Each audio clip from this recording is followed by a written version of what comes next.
resgatando o primeiro amor. Os irmãos que possuem a Bíblia Sagrada, abram no livro do Apocalipse,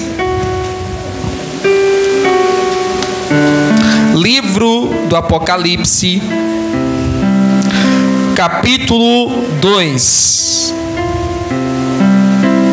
Livro do Apocalipse, capítulo 2.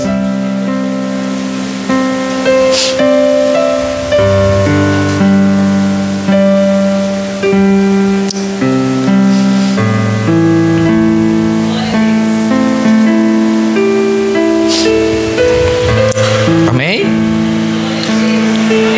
Todos os irmãos já localizaram o texto sagrado?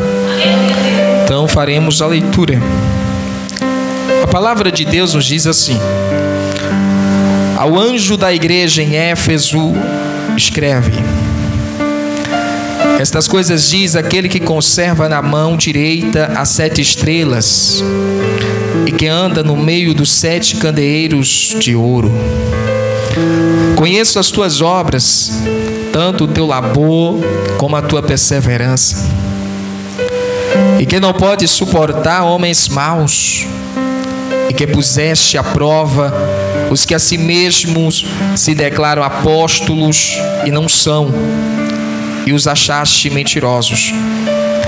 E tens perseverança, e suportastes provas por causa do meu nome, e não te deixaste esmorecer. Tenho, porém, contra ti que abandonaste o teu primeiro amor. Lembra-te, pois, de onde caíste. Arrepende-te e volta à prática das primeiras obras. E, se não, venho a ti e moverei do seu lugar o teu candeeiro, caso não te arrependas. Tens, contudo, a teu favor que eu odeio as obras dos nicolaítas, as quais eu também odeio.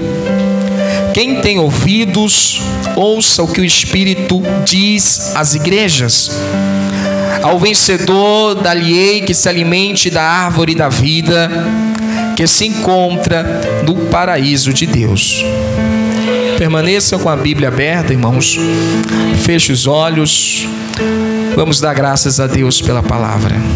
Pai, te damos graças pela tua palavra. Bendizemos o teu nome, Senhor Jesus. Nós te pedimos, Pai, faça nesta noite, através da tua palavra, a tua vontade, o teu querer em nosso ser. Vem com esta palavra edificar a tua igreja, fortalecer o teu povo, nos animar, nos encorajar. Venha com a tua palavra endireitar as nossas veredas, Senhor. Venha com a tua palavra iluminar os nossos passos e nos tirar do erro. Em nome do Senhor Jesus Cristo, Senhor, que esta palavra, Senhor da glória, nesta noite nos traga sabedoria e inteligência para te agradarmos e andarmos sempre na presença do Senhor. Em nome de Jesus. Amém. Amém. Os amados, podeis tomar um assento.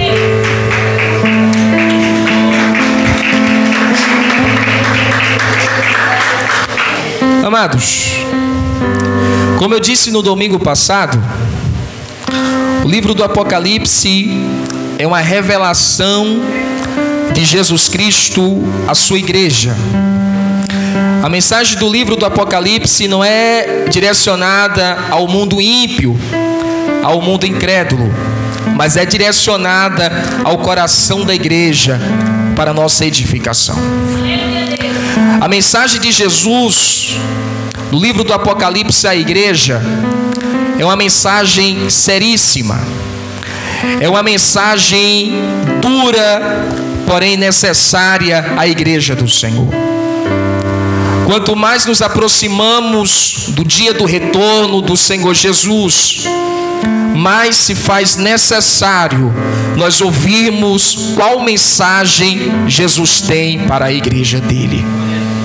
Esta mensagem de Jesus à igreja não é uma mensagem opcional, mas é uma mensagem que, de certa forma, decide o futuro da igreja do Senhor. Quando nós olhamos para o cenário atual, nós percebemos que a igreja tem uma grande necessidade desta mensagem. Eu e você temos esta necessidade. E se nós rejeitarmos a mensagem de Jesus contida aqui neste livro, nós corremos o risco de tropeçarmos durante a caminhada cristã. O apóstolo João, quando exilado na ilha de Patmos, uma ilha prisional localizada no Mar Egeu, em um domingo, o apóstolo João, ele recebe esta revelação de Jesus.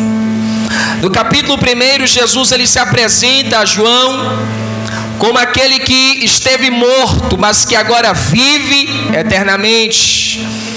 Como aquele que tem na sua mão direita todos os ministros, pastores, presbíteros, missionários, todos os ministros. Como aquele que anda entre as igrejas. Jesus se apresenta a João como aquele que conhece todas as coisas, conhece os acertos e os erros da igreja, conhece as necessidades da igreja, porque ele mesmo é o sustentador e a cabeça deste corpo que é a igreja do Deus vivo. A partir do capítulo 2, Jesus ele dirige a sua mensagem através do apóstolo João a 7 igrejas localizadas na Ásia. A primeira igreja não é por acaso. A primeira igreja que Jesus dirige a sua mensagem é a igreja que está na cidade de Éfeso. Dentre as 7 igrejas do Apocalipse, a igreja em Éfeso era a maior igreja e, de certa forma, a mais preparada. Quando Jesus ele se apresenta a cada uma dessas 7 igrejas, no prólogo da carta, Jesus ele se apresenta de uma maneira específica que tem relação com a necessidade e a situação e que aquela igreja estava passando naquele momento. Jesus ele se apresenta desta maneira à igreja em Éfeso: estas coisas diz aquele que conserva na mão direita 7 estrelas e que anda no meio dos 7 candeeiros de ouro. De início, Jesus já está mostrando à igreja em Éfeso que ele é aquele que tem o controle da igreja, que ele é aquele que dirige a igreja, é aquele que guia a igreja, é aquele que conhece o profundo e escondido da igreja, é aquele que não fala de fora para dentro, mas é aquele que fala de dentro para fora. É aquele que anda entre cada uma das igrejas, conhecendo os seus erros e seus acertos, conhecendo as suas qualidades e os seus defeitos e tendo poder para consertar aquilo que está quebrado nessas igrejas. Jesus se apresenta à igreja em Éfeso como aquele que tem o poder sobre todos os ministros que exercem o seu ministério na igreja. Irmãos, essa mensagem de Jesus à igreja em Éfeso é uma mensagem dura, porque de início Jesus ele elogia a igreja. Jesus ele cita 3 qualidades ótimas, belas da igreja em Éfeso. E quando Jesus ele vai citando cada uma dessas 3 qualidades, chega em um momento em que nós olhamos, nós pensamos, é impossível que uma igreja que esteja se comportando desta maneira tenha algo que desagrade ao Senhor. No versículo 2, Jesus ele cita a primeira qualidade da igreja em Éfeso. Jesus ele diz: conheço as tuas obras. A igreja em Éfeso era uma igreja trabalhadora, não era uma igreja estática, uma igreja paralítica, mas era uma igreja que produzia muitos e muitos trabalhos para o Senhor. Pense na igreja em Éfeso como uma igreja que tem vários trabalhos de evangelização, uma igreja que tem vários trabalhos de missões. Não é uma igreja que fica restrita ao local de culto, mas a igreja em Éfeso, gozando da sua localização geográfica, enviava missionários por toda a Ásia. Era uma igreja ativa. A palavra no original para obras aqui neste texto é kopos, que significa trabalhar até desmaiar. Quando Jesus, ele cita esta primeira qualidade, Jesus está dizendo: eu conheço o seu trabalho, você tem trabalhado até desmaiar. A igreja em Éfeso, irmãos, tinha excessos de trabalho. É aquela igreja que você olha e você diz assim: essa igreja nota 10. É uma igreja que evangeliza, é uma igreja que faz visitas nos lares, é uma igreja que faz missões, é uma igreja que faz arrecadação de alimentos para projetos sociais. Era uma igreja top. Mas essa igreja tinha algo que estava desagradando e muito o Senhor Jesus Cristo. Nós não podemos olhar para a igreja do Senhor observando o rótulo. Há muitas igrejas por aí que têm vários trabalhos. Há muitas igrejas por aí que são ativas, com grupos de evangelização, grupos de missionários. Há muitas igrejas por aí com muitos trabalhos, muitas igrejas ativas ministerialmente. Mas nós estamos falando de um Jesus que conhece todas as coisas. Nós estamos falando de um Jesus que ele conhece a igreja não pelo lado de fora como eu e você conhecemos, mas um Jesus que conhece a igreja pelo lado de dentro. A mensagem da carta é dirigida ao anjo da igreja em Éfeso, o pastor de Éfeso. Porque quando o apóstolo João ele é preso e levado para Pátimos, até então o apóstolo João ele era, em 95 depois de Cristo, em Éfeso ele era o pastor.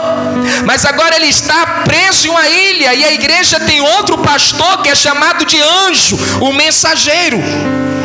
E esta carta é dirigida a este mensageiro para que ele transmitisse à igreja. Então Jesus ele tem uma mensagem séria para os seus ministros. Porque há muitos ministros que se orgulham dos trabalhos feitos. Há muitos ministros que se orgulham pelas atividades feitas no ministério e se esquecem que aquele que examina e julga as nossas obras não são os homens, é o próprio Deus. Porque quando nós pregamos, o povo pode examinar pelo lado de fora e às vezes aprova. Mas aquele que está sentado sobre o trono, aquele a qual a igreja pertence, ele examina as obras pelo lado de dentro e ele dá o seu veredito, ele dá a recompensa ou a punição àquele ministro que está executando aquele trabalho. A segunda característica ou qualidade que Jesus ele dá à igreja em Éfeso é persistência. A igreja em Éfeso não era uma igreja morna como Laodiceia, mas era uma igreja perseverante. Jesus ele diz que por causa do nome dele, aquela igreja em Éfeso estava suportando sofrimentos e perseguições. Jesus ele diz que por causa do seu nome, aquela igreja estava sendo afligida, estava sofrendo e passando momentos de tribulações, mas estava perseverante na presença. Como nós conseguimos, ó irmãos, veja como o nosso Senhor Jesus ele examina as coisas diferente do que o homem examina. Porque se fôssemos colocados diante da igreja em Éfeso, nós olharíamos para todas estas coisas citadas pelo Senhor Jesus e falaríamos o quê? Essa igreja é perfeita. Essa igreja é perfeita, não tem nenhum defeito. Mas até esta igreja persistente, perseverante, tinha algo que desagradava e muito ao Senhor Jesus. Às vezes nós olhamos para a igreja do Senhor Jesus e nós ficamos procurando qual é a igreja perfeita, qual é a igreja boa. E quando nós encontramos alguma igreja, nós nos colocamos como juízes diante daquela igreja, examinando as obras, examinando apenas o rótulo, apenas a capa do livro. E às vezes a multidão aplaude ministros e igrejas pela capa do livro e pelo rótulo, enquanto lá do céu o Senhor Jesus, com seus olhos como chama de fogo que enxerga todas as coisas, Ele está reprovando as obras daquele crente, daquele pastor, daquela comunidade cristã.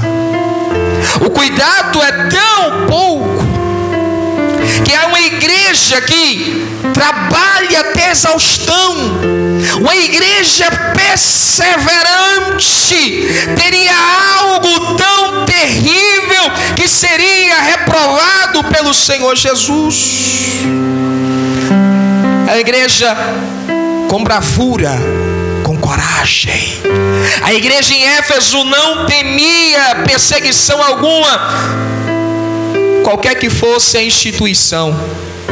Ainda assim o Senhor Jesus olhava para ela e o Senhor Jesus apontava o dedo: há algo errado, é preciso colocar algo que está fora do lugar.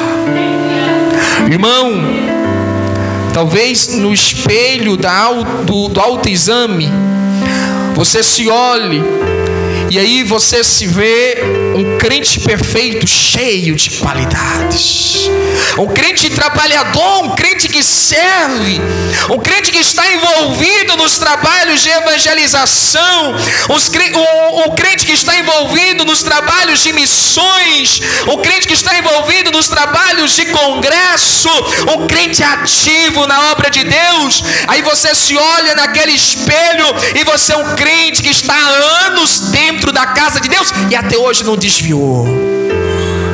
Mas você está olhando apenas a sua capa. Jesus, Ele enxerga o que está dentro de você. Porque quem diz o que você precisa ou não precisa fazer não é nem você mesmo, é o Senhor Deus. A igreja em Éfeso também era ultra-ortodoxa. Porque a Bíblia vai dizer, meu irmão, Jesus ele diz que aquela igreja era tão ortodoxa que ela não permitia que falsos apóstolos e pregadores permanecessem nela. Olha que igreja criteriosa. Era uma igreja com fundamento doutrinário. A igreja em Éfeso era uma igreja fundamentada na palavra. Você se lembra do fundador desta igreja? O apóstolo Paulo. O apóstolo Paulo passou cerca de 3 anos, durante os quais todos os dias, dia útil ou feriado, ensinando aquela igreja. Hoje, aqui nesta congregação, nós temos apenas um dia da semana em que nós nos reunimos para estudar a Bíblia. É o sábado. A igreja em Éfeso era na segunda, na terça, na quarta, na quinta, na sexta, no sábado, no domingo, durante 3 anos, sem pausa, sem férias. De todas as igrejas primitivas do primeiro século, a igreja em Éfeso era a igreja mais bem preparada teologicamente. Quando chegava o camarada e dizia que era apóstolo, o conselho da igreja se reunia e faziam perguntas teológicas àquele pregador. Se aquele pregador errasse uma das perguntas, a igreja expulsava ele. A igreja falava: você é um falso profeta, você é um falso pregador. Nós temos fundamentação teológica. Olha que igreja criteriosa. Se você estiver passando por uma igreja dessa, você olha, irmão, esta igreja trabalha, que igreja maravilhosa. Esta igreja evangeliza todos os dias. A escola bíblica desta igreja todos os dias, irmão. Essa igreja é persistente, essa igreja cultua, adora a Deus na aflição, na doença, na enfermidade. Que igreja bela! Eu quero ficar nesta igreja, eu quero permanecer nesta igreja. E os líderes daquela igreja em Éfeso se vangloriavam pela situação daquela igreja. Eles olhavam para o ambiente da igreja e diziam a si mesmo: não há nenhum problema aqui em nosso meio, não há nada. Nós somos uma igreja perfeita, 100% fiel ao Senhor Jesus. Mas o anjo, o pastor daquela igreja, se esqueceu que Jesus, ele não se engana pelas aparências. Jesus, ele não se engana pelo palco, pelo púlpito, pelo microfone, pelo terno, pelo vestido, porque Jesus enxerga aquilo que ninguém mais enxerga. Jesus não se engana pela aparência da igreja, pelo tamanho do templo, pelo tipo da placa, porque Jesus, ele conhece profundamente as obras da igreja. E quando Jesus, desde o prólogo da carta e passando pelo versículo 2 e 3, quando Jesus ele fala, ele cita todas essas qualidades, Jesus está mostrando que ele não é alguém que está perguntando algo. Ele não é alguém que está com dúvida, mas ele é alguém que sabe o que a igreja está fazendo. Quando chega no versículo de número 4, para a tristeza do anjo da igreja, para a tristeza daquela comunidade, Jesus ele diz assim: tenho porém contra ti que abandonaste o teu primeiro amor. Irmãos, o critério de Jesus é diferente do teu. O nosso critério é a performance. O critério de Jesus é o que há dentro do coração, é o amor que há dentro do coração. Jesus ele mostra no versículo 4 que todas essas qualidades da igreja em Éfeso eram motivadas apenas pela performance. Jesus já não estava mais dentro do coração da igreja. Os trabalhos até exaustão que a igreja estava fazendo era apenas para manter a performance. O critério teológico daquela igreja era apenas uma técnica aprendida pelos seus mestres, mas o centro não era o Senhor Jesus. A persistência, a perseverança daquela igreja em Éfeso não era mais o amor a Deus, mas apenas uma tradição familiar. Porque quantas vezes nós não encontramos por aí pessoas que o avô era crente, o pai era crente, só está dentro da igreja por tradição familiar e vai morrer dentro da igreja. Quantas pessoas tem por aí que você encontra, o cabelo está lá no calcanhar, a saia está no joelho, mas tudo isso não passa de apenas uma tradição familiar. Essa pessoa ela nem sabe o que é servir ao Senhor Jesus com sinceridade e tributar a Ele toda a devoção do nosso corpo, da nossa alma e do nosso espírito. Quando chega no versículo 4, Jesus está censurando a igreja. Jesus está dizendo à igreja: vocês evangelizam sim, mas apenas pela performance. Vocês fazem trabalhos de evangelização, trabalhos de missões, vocês enviam missionários, não por amor a mim, vocês já me esqueceram. Vocês fazem isso apenas pela performance, porque estão acostumados a fazer isso. Vocês vão à escola bíblica, não porque eu sou o centro do seu coração, mas porque vocês são obrigados pelos líderes da igreja aí. O critério teológico de vocês é apenas uma performance. Porque eu já não estou mais no centro da tua vida, no centro do teu coração. As suas motivações não é mais por amor a mim, mas as suas motivações advêm tradição familiar, costume aprendido. Parece um robô, não tem mais paixão pelo Senhor Jesus. E quando Jesus fala primeiro amor, pressupõe que eles estavam em um segundo, ou em um terceiro, ou em um quarto. Eles tinham um amor ainda por Jesus, mas não era o amor ideal. O amor que Jesus exigia era aquele amor lá de antes que eles tinham pelo Senhor Jesus. Porque não vem, meu irmão, com essa história. Porque tem gente que quando aceitou o Senhor Jesus, era lendo a Bíblia todo dia, era orando, era consagrando, era participando da escola bíblica, era participando dos trabalhos de evangelização. Hoje você não está desviada, você não está desviado, está dentro da casa de Deus, mas não faz isso. E você acha que está bom, porque você está analisando a sua performance. Aí você diz: não, mas eu sou dizimista, eu sou ofertante, eu tomo santa ceia, eu venho no culto da igreja. E Jesus está olhando para você e Jesus está dizendo: eu tenho algo contra ti. Você abandonou o primeiro amor. Eles abandonaram o primeiro amor. Isso aqui é negligência. Em algumas traduções da Bíblia, erroneamente dizem: perdeu o primeiro amor. Eles não perderam, eles abandonaram o primeiro amor. Porque perder é uma coisa, abandonar é outra. É por isso que Jesus está censurando aquela igreja. Porque se fosse algo perdido, Jesus mesmo procuraria e colocaria de novo dentro da igreja, e não cobraria da igreja.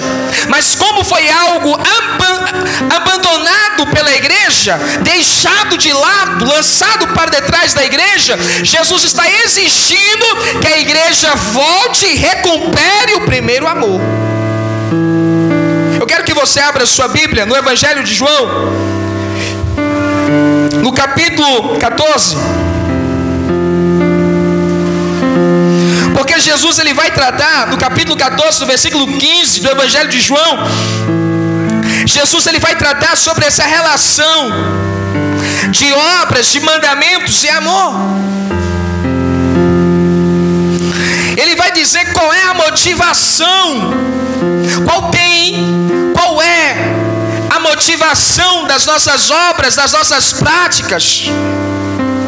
No versículo 15 do capítulo 14 do Evangelho de João, Jesus ele diz assim, irmãos: se me amardes, guardareis os meus mandamentos. A motivação, o incentivo para guardar os mandamentos de Jesus é um amor que já está presente dentro do coração. Porque é possível que você guarde os mandamentos do Senhor Jesus sem amá-lo. É possível que você seja um crente nota 10 sem amar Jesus. E aí quando Jesus ele vier nos céus, você fica. Eu quero que você abra a sua Bíblia no Evangelho de Lucas. Evangelho de Lucas, no capítulo 18, no versículo 18. Evangelho de Lucas, capítulo 18, versículo 18. Jesus ele diz assim: e perguntou-lhe um dos principais: bom mestre, que hei de fazer para herdar a vida eterna? Respondeu-lhe Jesus: porque me chamas bom? Ninguém é bom senão um, que é Deus. Sabes os mandamentos? Não adulterarás, não matarás, não furtarás, não dirás falso testemunho, honra teu pai e tua mãe. Versículo 21. Replicou o homem: tudo isso tenho guardado desde a minha... Irmão, ele faz a pergunta a Jesus: o que eu tenho que fazer para morar no céu, para herdar a vida eterna? Jesus diz: você tem que obedecer os mandamentos, tem que cumprir os mandamentos. Você tem que fazer isso, isso, aquilo, esse mandamento. Ele diz: tudo isso eu tenho feito desde a minha mocidade. Primeiro, ele tem o que aqui? Persistência, porque é desde a mocidade que ele está fazendo, e até hoje ele não parou. Ele tem o que? Ele tem trabalho, porque ele está cumprindo os mandamentos do Senhor, ele está produzindo obras. Ele é criterioso, porque ele conhece os mandamentos. Ele diz: tudo isso aí eu tenho feito, assim como a igreja em Éfeso. Mas no versículo 22, a Bíblia diz assim: quando Jesus ouviu isso, disse-lhe: ainda te falta uma coisa. Vende tudo quanto tens e reparte-o pelos pobres, e terás um tesouro no céu, e vem, segue-me. Mas ouvindo ele isso, encheu-se de tristeza, porque era muito rico. O homem que rejeitou um convite pessoal e íntimo de Jesus, um homem que tinha cumprido todos os mandamentos da lei desde a sua mocidade, esse homem, ele ouve o convite de Jesus e ele rejeita. Se observar o que Jesus disse lá em João 14, versículo 15: se vocês me amarem, guardarão os meus mandamentos. Se ele cumprisse com esses mandamentos, a obediência à lei, por amor a Deus, ele não iria olhar pelos bens que ele possuía, mas ele se lançaria aos pés do Senhor Jesus e seguiria. Mas todas as obras que aquele jovem estava praticando era pela motivação errada, era apenas uma performance dele. E nós temos que ter total cuidado com isso, para nós não perdermos o nosso primeiro amor, irmãos. Aquele amor que tínhamos quando nós aceitamos ao Senhor Jesus. Aquele amor de crente novo convertido. Sabe aquele amor? Quando chega o dia de culto, o crente novo convertido, ele toma o banho, ele diz: hoje eu vou para a igreja louvar, vou adorar o Senhor Jesus. Quando ele está no banho, tem crente que chora: eu vou adorar o Senhor Jesus. Ele põe a roupa, ele vem para a igreja. Quando ele fica de pé para adorar, ele fecha o olho, ele levanta a mão, ele diz: Senhor, Tu é bom, Senhor, Tu é maravilhoso, obrigado por me salvar. Senhor, salva também a minha casa, a minha família. É o crente novo convertido, é o crente interessado pelo estudo da palavra de Deus. Ele é o primeiro a chegar na escola bíblica, porque ele quer aprender a palavra de Deus. Porque ele quer aprender: irmão, eu quero aprender, eu quero pregar, eu preciso divulgar essa palavra, porque esta palavra me salvou, eu preciso. É um crente que está presente nos cultos de oração, porque ele quer falar com Jesus, ele quer chorar aos pés de Deus. Aí ele vacila, ele abandona o primeiro amor, ele fica apenas com a tradição, com o costume, com a performance. A motivação dele já não é mais o amor ao Senhor Jesus. Ele é um crente seco. É o crente, meu irmão, que não consegue sentir mais nem a presença de Jesus. Ele vem à igreja, no momento do louvor ele está assim, ele está distraído, olhando, parado. Nem o olho fecha para adorar o Senhor Jesus. Não tem mais prazer. Quando ele vem à escola bíblica, quando vem, é tédio. Ele acha que é um peso, que é uma carga, mas ele vem porque está acostumado. Ele está prezando pela performance. Eles vêm ao culto prezando apenas pela performance, porque foram acostumados a estarem presentes no culto. E acham que, se comportando desta maneira, estão agradando ao Senhor Jesus.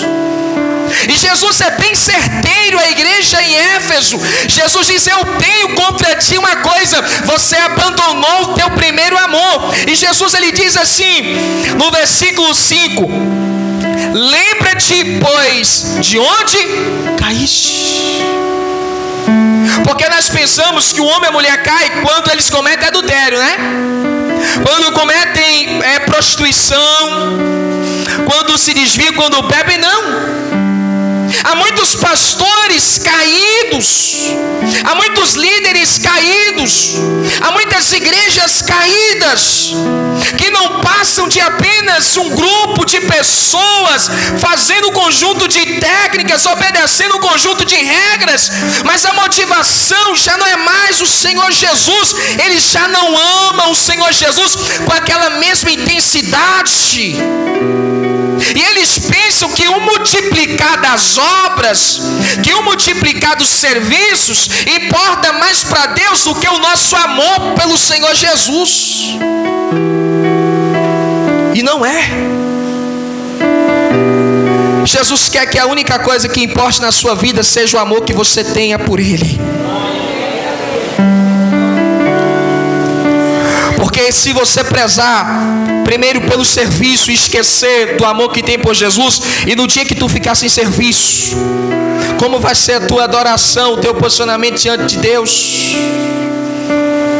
Irmão, há muitos cristãos, há muitas pessoas que estão caídas e não percebem que estão caídas, porque olham para si mesmas e dizem assim: eu não cometi adultério, eu não me prostituo, eu não bebo, eu não fumo, eu não roubo, eu não minto, eu cumpro os mandamentos de Deus. Mas Jesus quer saber: e a paixão e o amor ainda arde dentro do seu coração pelo Senhor Jesus?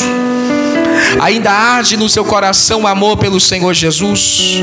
Ainda quando você dobra os seus joelhos pela madrugada, se é que você levanta pela madrugada para orar, quando você dobra os seus joelhos, ainda há lágrimas que caem dos seus olhos? Quando você se reúne em um culto como esse, o seu coração ainda esquenta por amor do Senhor Jesus Cristo?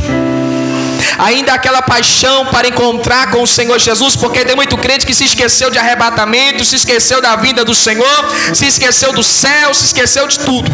A vida dele é apenas isso aqui, e ele vive, morre, corre, anda, se rasteja apenas por essas coisas aqui da terra, e se esqueceram do Senhor Jesus. E Jesus ele fala com seriedade e com dureza à igreja em Éfeso: lembra-te de onde caíste. Ou seja, houve um momento em que aquela igreja vacilou e abandonou. E Jesus quer saber de você, se você ainda lembra, em qual foi o momento que você caiu, qual foi o momento em que você abandonou o seu primeiro amor. E Jesus quer que você se arrependa e volte à prática das primeiras obras. Talvez poderia haver alguém na igreja em Éfeso e dizer assim: peraí, Jesus, mas a gente está produzindo mais do que antes, a gente está trabalhando mais do que antes. Como é que o Senhor quer que a gente volte à prática das primeiras obras, se essas obras já agora tá em maior quantidade do que as outras? Mas o que Jesus estava querendo não era quantidade de obras. Jesus estava querendo obras motivadas por um amor verdadeiro e sincero a Ele. O que Jesus ele quer de você, meu irmão, não é que você pegue o microfone e saia por aí pulando, pregando. O que Jesus quer de você não é que você apenas devolva o seu dízimo, a sua oferta, trabalhe na assistência social da igreja, não. Mas o que Jesus requer de você é um amor verdadeiro, porque somente o amor verdadeiro nos faz estar dispostos para a obra do Senhor. O amor verdadeiro pelo Senhor Jesus nos faz ter disposição na obra do Senhor Jesus. E não é uma disposição apenas almejando a performance e a multiplicação das obras, não.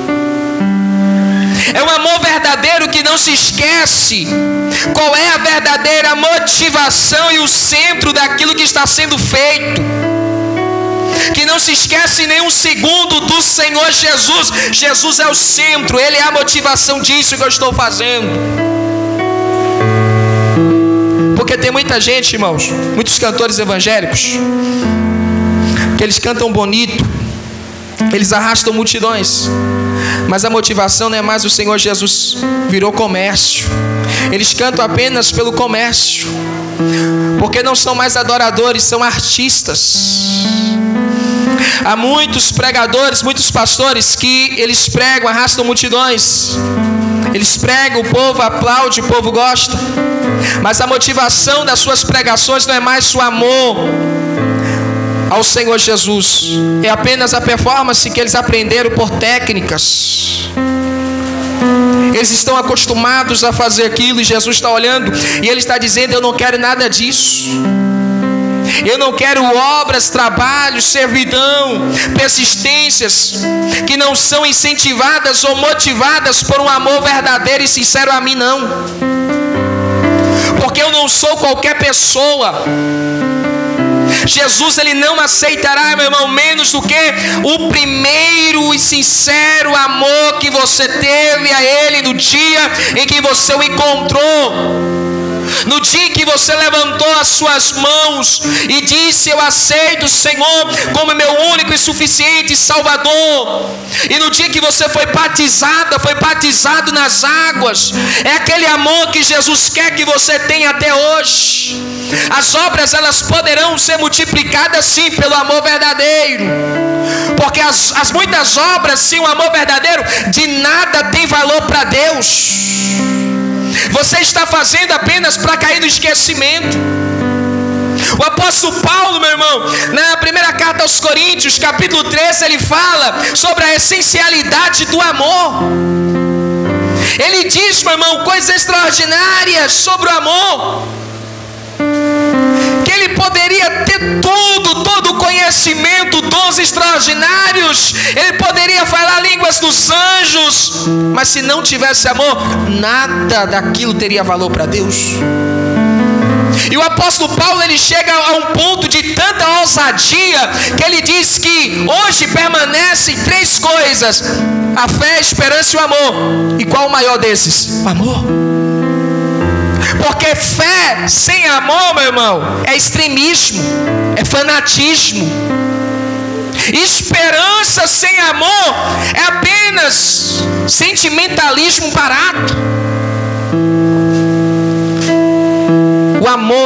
O amor ao Senhor Jesus é o que deve nos impulsionar. O amor ao Senhor Jesus é o que deve nos fazer ser crentes fiéis ao Senhor Jesus Cristo, crentes que andam na presença de Deus, crentes que trabalham para o Senhor Jesus, crentes que servem ao Senhor Jesus. E olha o que Jesus, ele diz no versículo 5: lembra-te, pois, de onde caíste, arrependa-te e volta à prática das primeiras obras, e se não, venho a ti e moverei do seu lugar o teu candeeiro, caso não te arrependas. No capítulo 1 do livro do Apocalipse, Jesus deixa bem claro que o candeeiro é a representação da igreja. E Jesus está dizendo à igreja: se você não voltar ao primeiro amor, eu vou tirar o teu papel, eu vou tirar a tua responsabilidade, eu vou passar para outra igreja. Você não terá mais importância diante de mim. Eu não vou colocar em suas mãos os meus planos, os meus projetos, os meus dons, a minha graça, a minha sabedoria, os meus recursos para você fazer algo para o meu reino. Jesus está dizendo: a oportunidade que você tem em breve será tirada. Enquanto você não voltar ao primeiro amor, a oportunidade vai ser tirada. Há muitas pessoas aqui no nosso meio que Jesus, pela sua infinita graça, Ele escolheu, que Jesus, pela sua infinita graça, Ele chamou, Ele decretou: é você, e isso você irá fazer. Mas se não houver um arrependimento imediato, se não houver uma restauração, um resgate do primeiro amor, em breve Jesus passará das nossas mãos para as mãos de outras pessoas aquilo que era o nosso dever fazer no reino dele. A oportunidade que Jesus, Ele te deu para pregar, se desperdiçada por você, Ele pegará essa oportunidade e colocará nas mãos de outra pessoa para fazer o que você não tem coragem para fazer.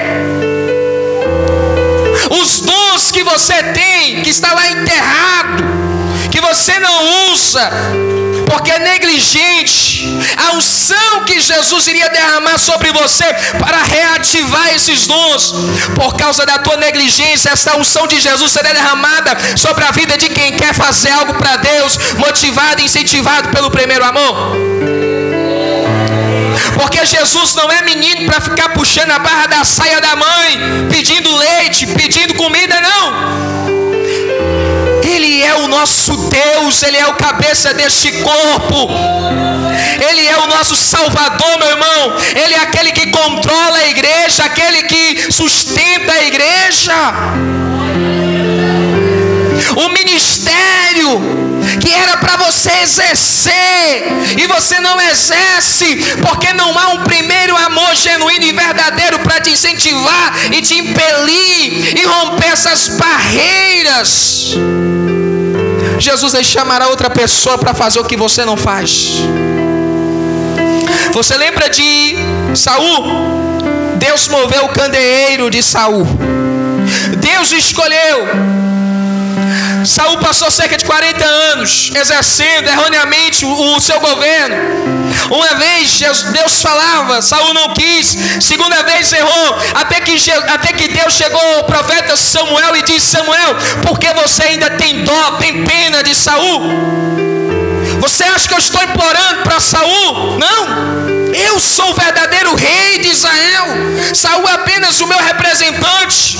Se ele não quer exercer corretamente o seu ministério, o seu chamado, levanta, Samuel, e vai até Belém, na casa de Jessé, porque tem um menino pequeno, magro, ruivo, mas que tem um amor genuíno e verdadeiro, e é ele que eu vou escolher e colocar no meu trono. Amados, e Deus, e Jesus, Ele diz: se não, eu virei até você e moverei do lugar o seu candeeiro.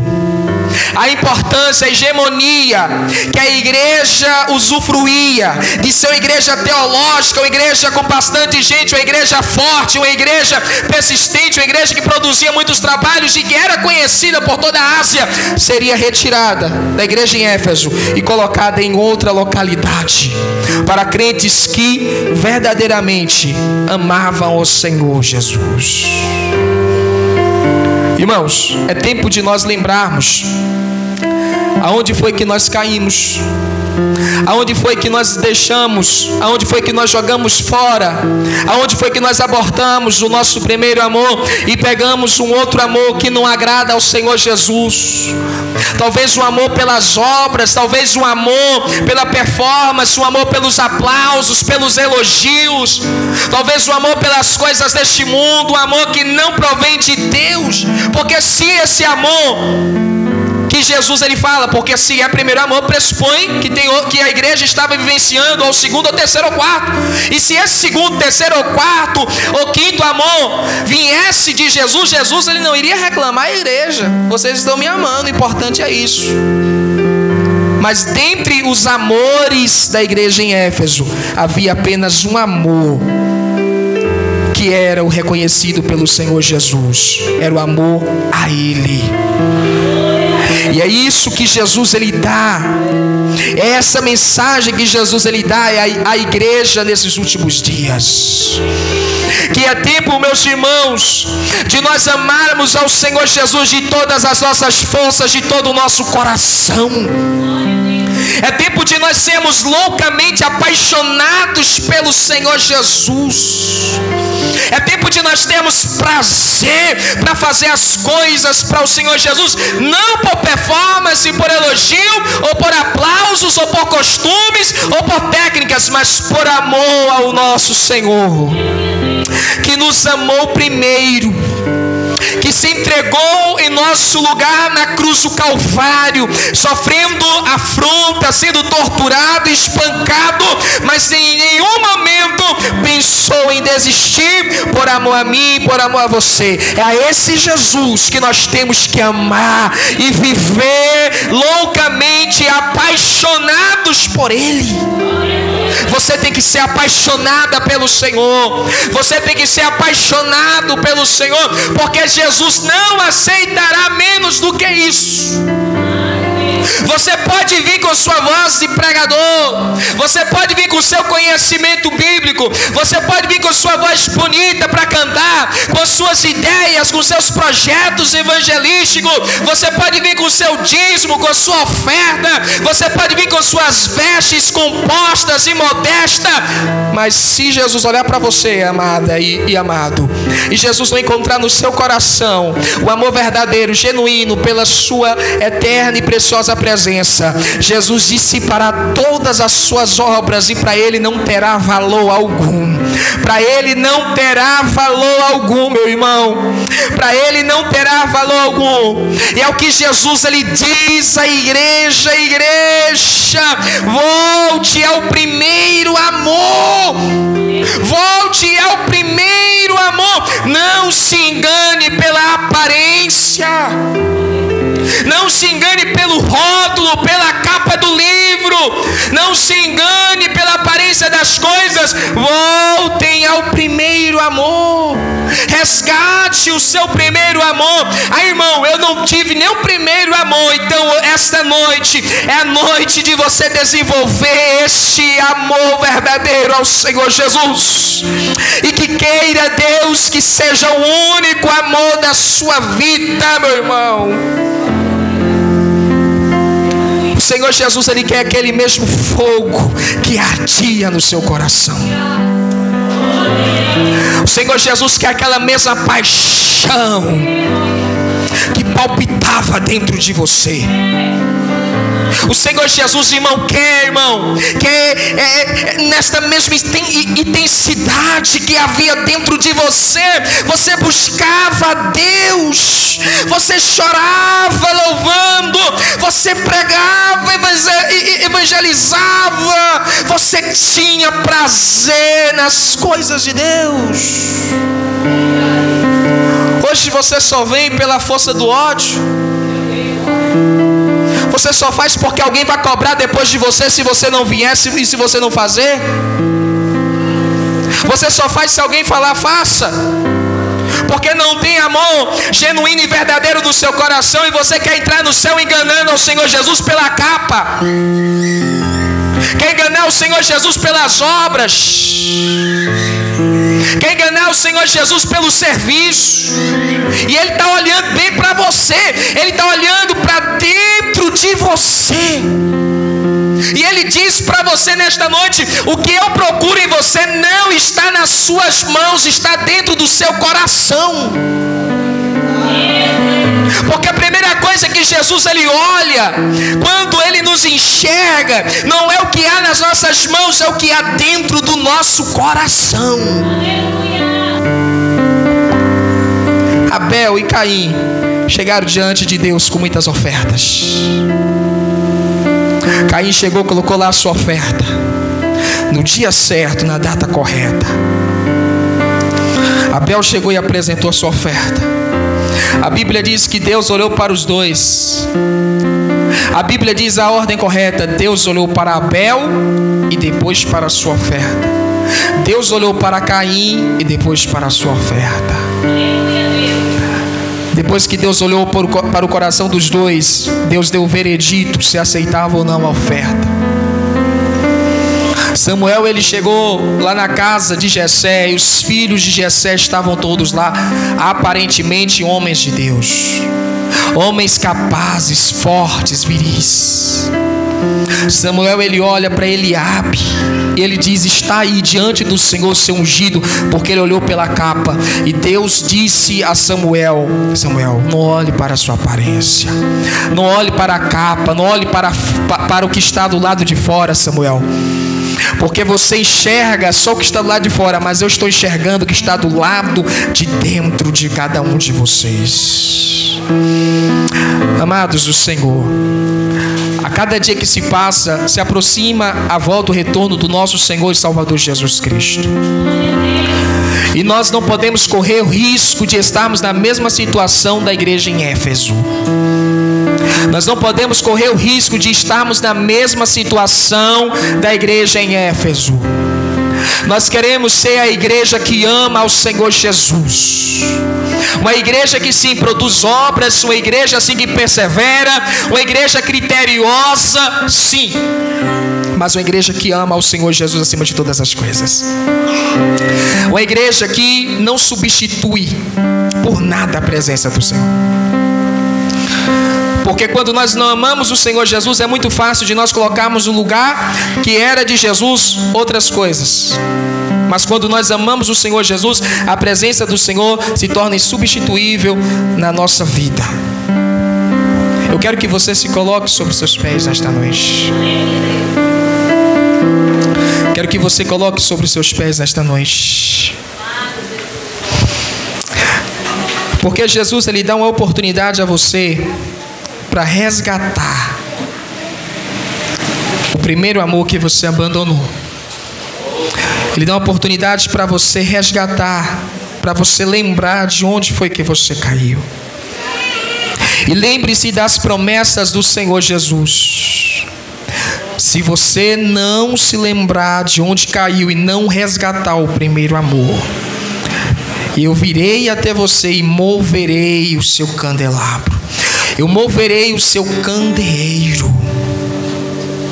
Eu tirarei das suas mãos a missão que eu lhe confiei. Eu levantarei outras pessoas no seu lugar. Eu levantarei outras pessoas para fazer o que eu quero que você faça hoje, mas você não quer fazer. Amados do Senhor, o Senhor Jesus, Ele nos chamou para sermos esta igreja que ama verdadeiramente a Ele. E o que Jesus, Ele te pede hoje é isso. Ele pede amor a você. Ele pede amor a você. Eu quero que você feche os teus olhos neste momento.